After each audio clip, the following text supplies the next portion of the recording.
bastante questão ali que eu vejo de ótica, começa a trabalhar com lentes. Então, depois de tirar umas dúvidas, a gente começa a trabalhar lentes e aí a gente já vai estar bem adiantado em ótica. Vamos começar então, meus queridos.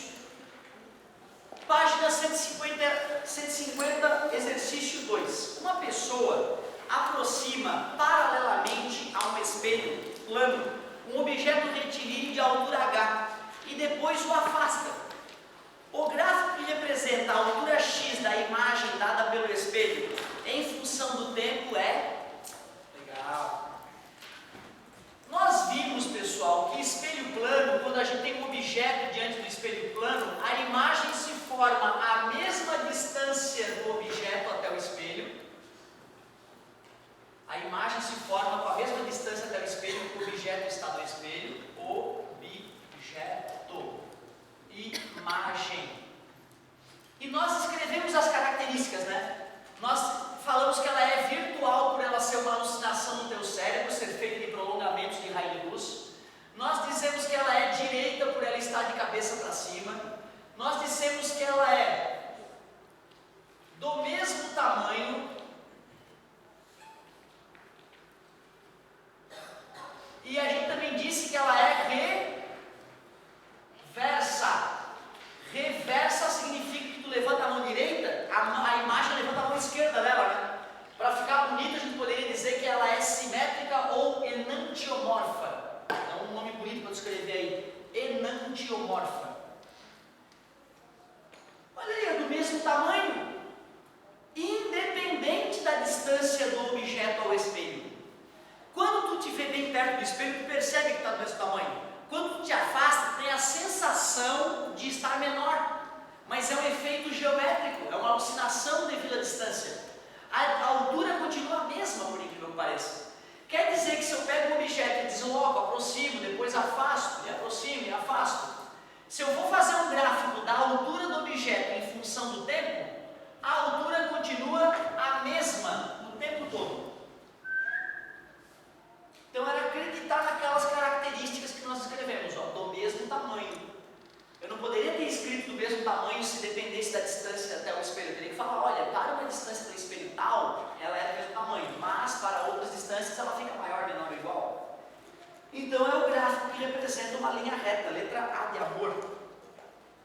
Então tu vê, né, ele tentou nos confundir com o nosso dia a dia. No dia a dia a gente tem a sensação de que se afastando do espelho diminui, né? Mas é um fenômeno geométrico. Ótima pedida. Vamos, galerinha. Questão 6, página 151, questão 6. Falar o seguinte: um ponto luminoso está colocado entre dois espelhos planos que formam entre si um ângulo de 45 graus. O número de imagens desse ponto luminoso é... Então, tu vê, tem dois espelhos planos formando 45 graus um com o outro. Espelho é 1, espelho é 2, tem um ponto luminoso ali, ó, 45 graus. Se eu quiser determinar o número de imagens desse ponto que se forma, é só usar aquela relação 360 sobre alfa menos 1. Cheguei a te mostrar o acoplamento do espelho plano? Falei no caso das bailarinas? Número é igual 360 sobre 45 menos 1. N igual, faz no cantinho a divisão. Se fosse 90 daria 4, né? Mas como é 45 dá o dobro, 8. 8 menos 1, 7 imagens para esse ponto luminoso. 7 imagens. Que é a letra B. Show de bola, muitíssimo obrigado, querida. Fica mais uma galerinha, mais uma.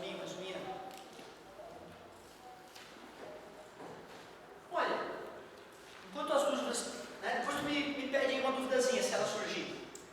Enquanto as dúvidas vão amadurecendo aí, eu quero aproveitar os nossos conhecimentos de refração para introduzir essa matéria nova aí, que é tal das lentes esféricas.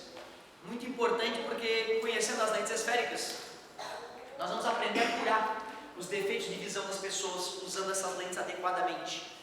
Nem dá para acreditar, né, que é o físico o cara que cura os defeitos de visão das pessoas usando lentes. Vamos dar uma olhadinha nessa brincadeira então, lentes esféricas.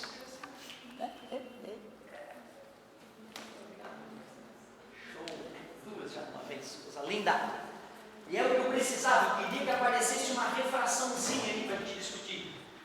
Agora estamos na página 217, questão 226, para começar a brincadeira. A tabela seguinte apresenta algumas substâncias e os seus respectivos índices de refração.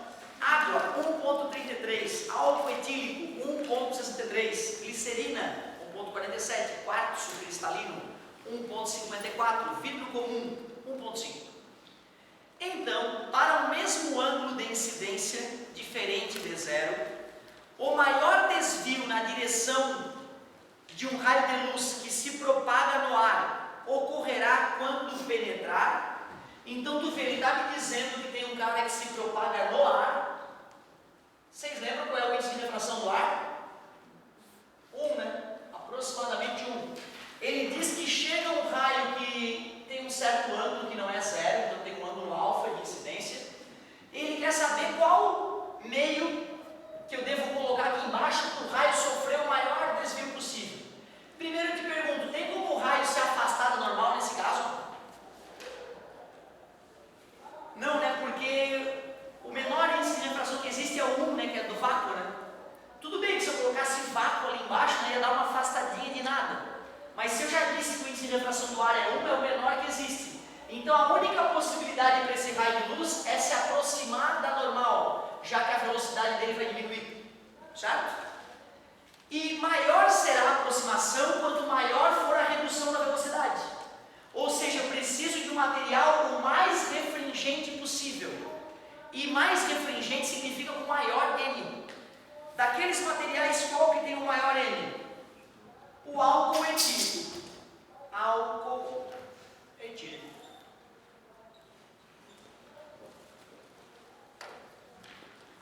Fiz intuitivamente, né? Vamos fazer matematicamente? O N de chegada vezes o seno do ângulo de chegada é igual ao N de saída vezes o seno do ângulo de saída. Eu quero que esse ângulo seja o menor possível, né? Para ter o maior desvio possível. Concorda comigo? Está multiplicando, passo dividindo, o N do ar é 1. O seno do ângulo de chegada é um valor constante, porque depende da chegada do ângulo, né? Do ângulo de chegada. O NX está multiplicando e passa dividindo. Para que esse cara seja o menor possível, esse resultado tem que ser o menor possível. E para que esse resultado seja o menor possível, o N tem que ser o maior possível. Então, provei matematicamente, quanto maior for o N, maior vai ser o desvio que a luz sofrerá. E o maior N é o do álcool etílico, 1,63. Então, vamos de álcool etílico. Letra B. Ótima pedida. A outra questão, 227 na sequência, 227 falava o seguinte. A figura abaixo representa um raio de luz monocromático, uma cor só, propagando-se de um meio A para o meio B. Meio A para o meio B. E ele fez um raio lá. Mais ou menos assim. Podemos afirmar que a frequência diminuiu no meio B. Frequência, ela nunca se altera. A frequência de uma onda é que nem o RG da onda. Continua o mesmo do início ao fim da vida da onda. Uma onda que nasce com uma frequência, morre com aquela frequência. Então não vai mudar a frequência da luz quando ela ir do meio A para o meio B. Resumindo, se chega a luz amarela, vai atravessar a luz amarela para o outro meio. Se chega a luz verde, vai atravessar a luz verde para o outro meio. Não vai ocorrer a mudança da cor da luz. E a cor da luz é a frequência, né? Então a frequência se mantém constante. A frequência diminui, né? O comprimento de onda do meio B é menor do que no meio A. Comprimento de onda. Olha como é fácil entender a relação entre frequência e comprimento de onda. Todas as cores da luz no vácuo têm a mesma velocidade, que é a maior velocidade da natureza, né? A velocidade da luz no vácuo. Lembra? 3 vezes 10 na 8 metros por segundo. Então imagine que eu sou um fóton de luz, se propagando na velocidade da luz. Olha que legal. Se eu sou um fóton de luz com a frequência alta, olha como é que ficaria o registro da frequência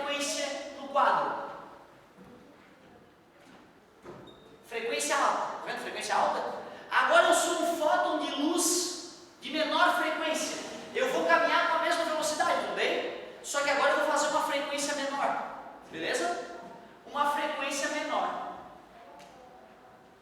O que eu percebo? Que quando a frequência aumenta, o comprimento de onda, que é a distância entre duas cristas, ficou menor, né? Quando a frequência diminuiu, o lambda aumentou. Tudo bem para vocês? A frequência da onda não se alterou quando ela passou do meio A para o meio B, né? Eu tenho que ver o que aconteceu com a velocidade, certo? E tu vê, ó, eu primeiro te mostrei que se a frequência aumenta, o comprimento de onda é menor, e se a frequência diminui, o comprimento de onda é maior, certo? Cheguei a citar com vocês as 7 radiações eletromagnéticas que existem, ondas de rádio, raios X, ondas de rádio, micro-ondas, infravermelho, luz, ultravioleta, raio-x e raios gama.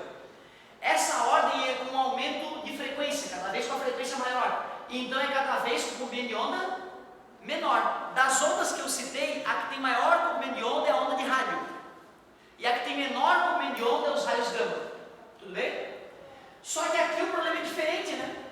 A frequência eu disse que é a mesma.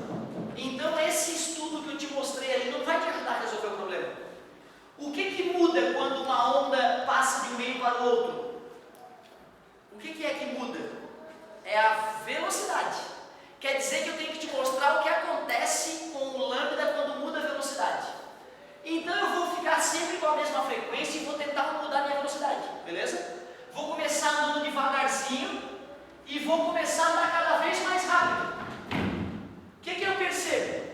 Que quando a velocidade era baixa, o comprimento de onda era pequeno. E quando a velocidade aumentou, o comprimento de onda, mesmo com a minha mão sacudindo na mesma frequência. Concorda comigo? Então eu te mostrei que se a velocidade aumenta, o comprimento de onda aumenta. Se a velocidade diminui, o comprimento de onda diminui. Olhando para esse desenho, pessoal, já que esse aqui é o ângulo de incidência e esse aqui é o ângulo de refração, a velocidade aumentou ou diminuiu? Aumentou, né? Quando se afasta, a velocidade aumenta, né? Quando se aproxima, a velocidade diminui. Se o raio se afastou da normal, a velocidade aumentou. E se a velocidade aumentou, o lambda aumentou.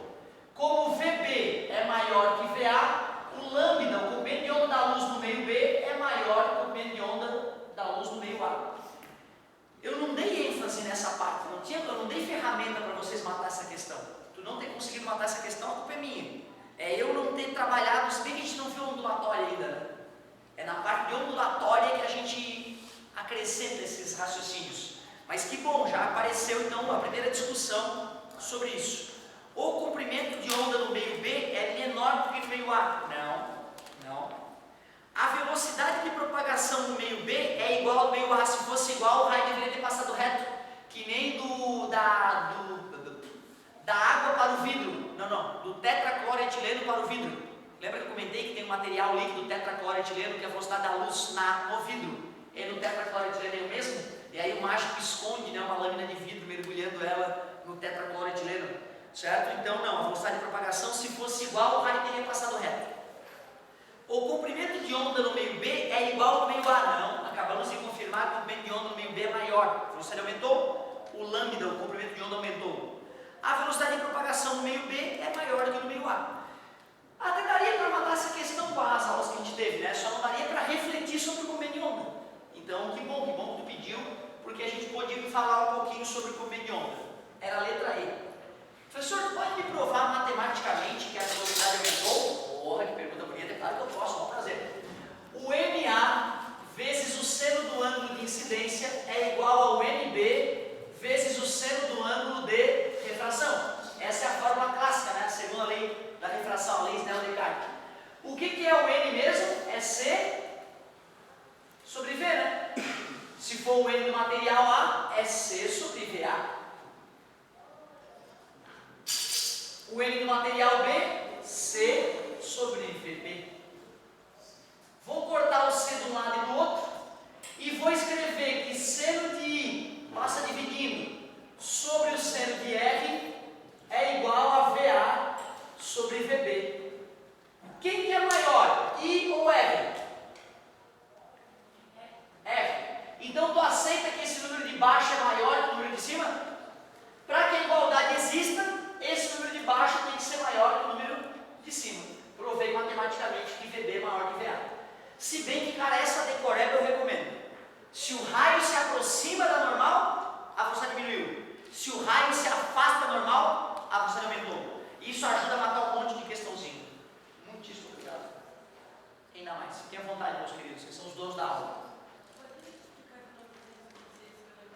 Claro, sem problema algum. Vamos dar uma olhadinha aqui no 226, olha só. O detalhe é o seguinte, gente. A luz estava se propagando no ar. A velocidade da luz no ar só perde para o vácuo. O nada. Se a luz pudesse propagar no nada, a velocidade dela seria maior. Então, sempre que a luz se propaga no ar e penetra num meio qualquer, eu sempre tenho que entender que ela vai sempre se aproximar da normal, porque ela vai reduzir de velocidade. E o quanto ela vai se aproximar da normal tem a ver com o quanto ela vai reduzir de velocidade. Quanto maior for a velocidade nesse meio, menos ela desvia, mais ela tende a passar reto no caminho onde ela está. E quanto menor for a velocidade nesse meio, mais ela desvia, mais ela se aproxima. Ou seja, eu tinha que procurar um material onde a velocidade da luz fosse a menor possível. Só que ele não deu a velocidade da luz na tabela. Ele deu o índice de refração. Só que o que é índice de refração? C sobre V. Quanto menor for a velocidade da luz no material, maior é o seu índice de refração, né? Por isso que eu escolhi o cara com maior N. Porque o cara com maior N tem a menor velocidade da luz. E a menor velocidade da luz vai dar uma guinada maior para cima da normal. Certo? É isso aí. Eu não tinha conectado o N com a velocidade da luz, né? Então, realmente, o aluno que queria pensar na velocidade ia ficar confuso. Ótimo, tua pedida. E não importa, cara, se acontecer de pedir a quinta vez a mesma questão, o máximo que eu vou fazer é o seguinte: ó, não, agora vamos esperar bater o sinal, depois da aula eu te dou uma atenção para resolver o teu problema. Não é vergonha nenhuma. Tem questões que eu demorei meses para entender na minha vida. Sabe o que é tu olhar para a questão e ficar com raiva e chorar de ódio de não ter entendido? Só que eu nunca desisti. Podem me chamar de tudo, menos de vadio. Eu sempre fui guerreiro, cara. Até no futebol, perna de pau. Mas eu não admitia perder. Corri até os 45 do segundo tempo. E isso é uma coisa imprescindível na vida, sabe, meu querido? A galera que não é raçuda, que não faz as coisas na garra, vai sofrer muito, porque a vida ela é cruel para quem é preguiçoso. Vamos, meu querido, pede mais uma. Não. Vamos lá. Eu vou começar a aparecer, tu me interrompe, tá? Eu vou começar a introduzir a ideia de lentes esféricas.